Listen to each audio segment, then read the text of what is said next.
વિદ્યાર્થી મિત્રો, ધોરણ 10 નું ચેપ્ટર નંબર 5 બરોબર, જૈવિક ક્રિયાઓ એટલે કે લાઈફ પ્રોસેસ વિશે આપણે માહિતી મેળવવાની છે. તો તેની પ્રસ્તાવનાની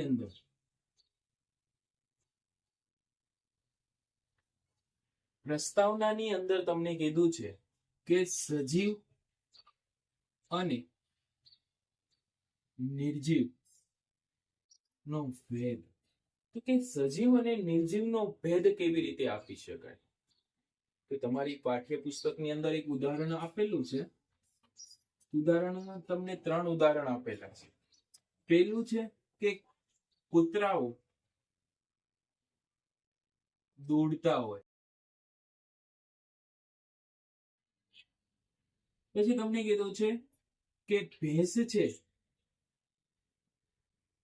વાગોળતી હોય. તેનું મોઢું છે બરોબર, મુખ છે તે સતત કેવું રહેતું હશે? તો કે ચાલુ રહેતું હશે. એટલે કે તે શું કરતી હોય? વાગોળતી હોય. અને પછી તમને કીધું છે કે મનુષ્ય છે એ શું પાડ્યા રાખે? તો કે બૂમો. બરોબર, મનુષ્ય હંમેશા શું કર્યા રાખે? બૂમો પાડ્યા રાખે. તો કે આ ત્રણેય એક ક્રિયાઓ કરે છે. એટલા માટે આપણે કહી શકીએ કે તે શું છે? તો કે જીવંત છે. આ શું કરે છે? દોડવાની ક્રિયા કરે છે. આ શું કરે છે? તો કે મોં છે બરોબર, તે હલાવવાની ક્રિયા કરે છે. આ શું કરે છે? તો કે બૂમો પાડવાની ક્રિયા કરે છે. ત્રણેય કઈક ક્રિયા કરે છે. એટલે આપણને એના ઉપરથી આપણને ખબર પડે છે કે તે કેવા છે? સજીવ છે. પરંતુ આ ત્રણેય કેવા હોય? સૂતા હોય. એટલે કે પોતે શું કરી નાખે છે? ત્રણેય સૂઈ જાય. જો ત્રણેય સૂઈ જાય છે તો આપણને કેવી રીતે ખબર પડશે કે કૂતરો છે તે જીવતો છે, અથવા તો ભેંસ છે તે જીવતી છે, મનુષ્ય છે તે જીવતો છે? તો કે એવી રીતે કેવી રીતે ખબર પડે? એવી રીતે કે કેવી રીતે? તો કે જ્યારે તમને ખબર પડશે કે તે કેવી ક્રિયા કરતો હશે? તો કે શ્વાસની ક્રિયા કરતો. એટલે કે શ્વાસ છે તે લેતો હોય અને ઉચ્છ્વાસ છે તે શું કરતો હોય? બહાર કરતો હોય. તો તેના દ્વારા તેનું શરીર છે તે શું થતું હશે? ફૂલતું હશે અને પાછું બેઠતું હશે. બરોબર, એટલે કે તેના ઉપરથી તમને ખબર પડી જશે કે તે શ્વાસની ક્રિયા કરતો હોય તો તે કેવો હશે? તો કે જીવંત છે અથવા તો સજીવ છે તેવું આપણે કહી શકીએ. પછી તમને આગળ માહિતી આપી છે કે જો તેને આપણે શ્વાસની જો ક્રિયા કરતો હોય ત્યારે આપણને ખબર પડે છે કે તે સજીવ છે. તો અહીં આપણે વનસ્પતિને આપણે શું કહીએ છીએ? સજીવ. તો વનસ્પતિને સજીવ આપણે કેમ કહીએ છીએ?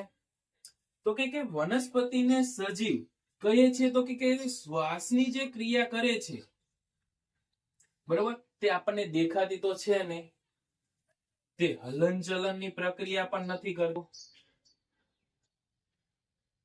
બરોબર, તે પણ આપણને દેખાતું નથી, હલનચલનની પ્રક્રિયા નથી કરતી. પણ સાહેબ એવડું વૃક્ષ છે તે લીલા કલરનું હોય છે એટલા માટે તેને સજીવ કહેવામાં આવે. લીલા રંગનું તેના પર્ણ હોય એટલા માટે એને સજીવ કહેવામાં આવે. ના ના, તો તેના પર્ણ તમને લાલ રંગના પણ જોવા મળે ને. અમુક જે વનસ્પતિ હોય તેના લાલ રંગના, અમુકના તમને પીળા રંગના પણ જોવા મળે.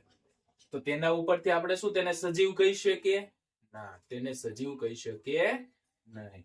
તો કે સજીવપણાનું લક્ષણ તે કેવી રીતે ધરાવે છે વનસ્પતિ? તો કે વનસ્પતિ છે, તમે એક નાનો અમથો છોડ વાવ્યો હોય બરોબર, થોડોક સમય જશે પછી તે શું થઈ જશે? તો કે થોડોક તેના સાઈઝ છે તેની અંદર શું પામશે? તો કે વિકાસ પામશે અને પોતે છે તે ડાળીઓનું નિર્માણ કરશે અને આગળ પણ પોતે છોડ છે તે કેવું રહે છે? વિકાસ પામતો રહે છે. તો કે આ શું કરે છે? તો કે સમયની સાથે પોતે શું કરે છે? વૃદ્ધિ.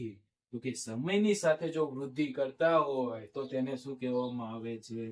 સજીવ કહી શકીએ છીએ. તેવી જ રીતે તમને આગળ કીધું છે કે અમુક પ્રાણીઓ છે બરોબર, અમુક જે પ્રાણીઓ છે તે શું કરે છે? તો કે હલનચલન વિના બરોબર, એટલે કે હલનચલન કરતા નથી, પરંતુ તે શું કરે છે? શ્વસન. બરોબર, શ્વસનનું કાર્ય કરે છે, શ્વાસનું તે કાર્ય કરે છે. તો તેને શું કહેવામાં આવે છે? સજીવ કહીએ છે. બરોબર, એટલા માટે જ અહીં કહેવામાં તમને આવ્યું છે, નોંધ કરી લખો કે શું કીધું છે? તો કે સજીવો છે.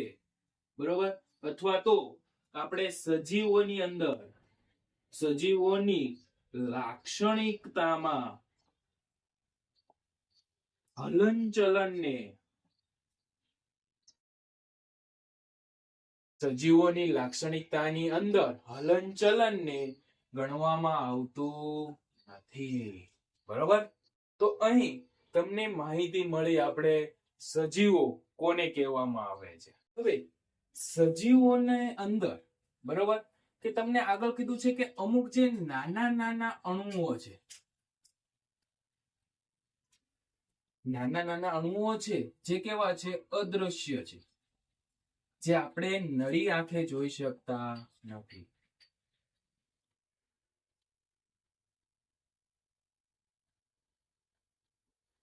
તે શું છે? તો કે તે સજીવો માટે જરૂરી છે. તો કે જો જીવ વિજ્ઞાનની અંદર ની રીતે જોઈએ તો કે તેનો જવાબ એવો મળશે, હકારાત્મક. હા, તેના માટે કેવા છે? જરૂરી છે. તમને ખબર છે કે સજીવોની અંદર બરોબર જે મહાઅણુઓ એટલે કે નાના નાના જ્યારે મોલિક્યુલ છે તે ભેગા થઈ, માઇક્રો જે મોલિક્યુલ છે તે ભેગા થઈ અને શું કરશે? તો કે કોષની રચના કરે છે. અને આપણે કહીએ છીએ કે સજીવોનો પાયાનો એકમ કોને કહીએ છીએ? કોષ. અને આ જે કોષોનો સમૂહ ભેગો થઈ અને શેની રચના કરે છે? પેશી. અને પેશીનો સમૂહ ભેગો થઈ અને શેની રચના કરશે? અંગ. અને અંગનો સમૂહ ભેગો થઈ અને શેની રચના કરે છે? અંગતંત્ર. બરોબર, તો અહીં તમને ખબર પડી, શું માહિતી મળી? તો કે જ્યારે મહાઅણુઓ જ છે જે શું કરે છે? કોષની રચના કરે છે. અને આ જે કોષ છે તેને આપણે સજીવોનો શું કહીએ છીએ? પાયાના એકમ તરીકે તેને ગણવામાં આવે છે. અને તમને અહીં એ પણ માહિતી આપી છે કે જ્યારે સજીવોનો પાયાનો એકમ કોષ ગણીએ છીએ, જો આ કોષની રચના જ નહીં થાય તો સજીવ શું? સજીવ છે તે જીવંત રહી શકે ના. સજીવ જીવંત રહી શકે નહીં. બરોબર, કારણ કે સજીવોને સતત બરોબર શું કરતું રહેવું પડે? તો કે સમારકામ. બરોબર, કોષનું સતત શું થતું રહેવું પડે? તો કે સમારકામ થતું રહેવું પડે. અને તેનું જે રક્ષણનું જે કાર્ય છે તે સતત થતું રહેવું જોઈએ. હવે તમને અહીં માહિતી મળે કે તેનું શું કરે? તો કે આપણે જોઈએ છે કે આપણા શરીરની અંદર રહેલા ઘણા કોષો છે તે દરરોજ શું પામતા હોય? તો કે મૃત્યુ પામતા. તમે જ્યારે હાથની અંદર આમ હાથ અડાડી દો બરોબર, તો પણ શું થઈ જાય? તમારા જે ચામડીના જે કોષો હોય તે શું પામતા હોય? તેને નુકસાન પામે અને તે શું થઈ જાય? મૃત્યુ પામે. તો તેના કારણે શું આવે? તો કે નવા કોષો ઉત્પન્ન થતા. જો આ કોષ જ નિર્માણ નહીં પામે તો સજીવ છે બરોબર તે જીવન ટકી શકે નહીં. બરોબર, જીવન તેનું ન ટકી શકે લાંબો સમય સુધી. બરોબર, સજીવ છે તે જીવંત રહી શકતો નથી. કારણ કે હંમેશા તેને શું રહેતું હોય છે કે એક કોષો છે, કોષ મૃત્યુ પામે પછી તેની સ્થાને નવા જે કોષો છે તે શું કરે છે? વાયરસ છે તે વાયરસ બરોબર, તમે નામ સાંભળ્યું હશે કે તમને ડોક્ટર ઘણીવાર કહે છે કે તમને વાયરસનો ચેપ લાગી ગયો. બરોબર, વાયરસ એટલે શું થાય? તો કે વિષાણુ તરીકે તેને ઓળખવામાં આવે. તો કે વાયરસ છે તે કેવા છે? સજીવ છે કે નિર્જીવ? તો કે જ્યારે તે સજીવોના કોષની અંદર જો દાખલ થાય, સજીવોનો જે કોષ છે તેની અંદર જો દાખલ થશે તો તે શેના તરીકે વર્તે છે? જીવંત તરીકે. બરોબર, એટલે કે જીવંત થઈ જશે, તે સજીવ તરીકે વર્તે છે. બરોબર, જીવંત કોષ સજીવ તરીકે તે વર્તે. પરંતુ તે ક્યાં હશે? તો તો કે શરીરની બહાર હશે, એટલે કે આપણા શરીરની બહારની બાજુએ જો તે વાતાવરણની અંદર હશે, બરોબર, તો તે કેવા હશે? શરીરની બહાર હોય તો તે નિર્જીવ તરીકે વર્તે છે, બરોબર. એટલે કે જો તે વાતાવરણની અંદર હશે વાયરસ, તો તે કેવો હશે? નિર્જીવ હશે.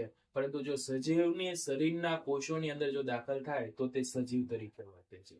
વૈજ્ઞાનિકો આજ સુધી નક્કી નથી કરી શક્યા કે વાયરસને આપણે સજીવની અંદર ગણવું કે નિર્જીવની અંદર ગણવું, બરોબર. તો હવે આપણે જે આગળનો ટોપિક છે, બરોબર, કે જૈવિક ક્રિયાઓ, તેના વિશેનો આપણે અભ્યાસ છે તે આગળના લેક્ચરની અંદર કરીશું.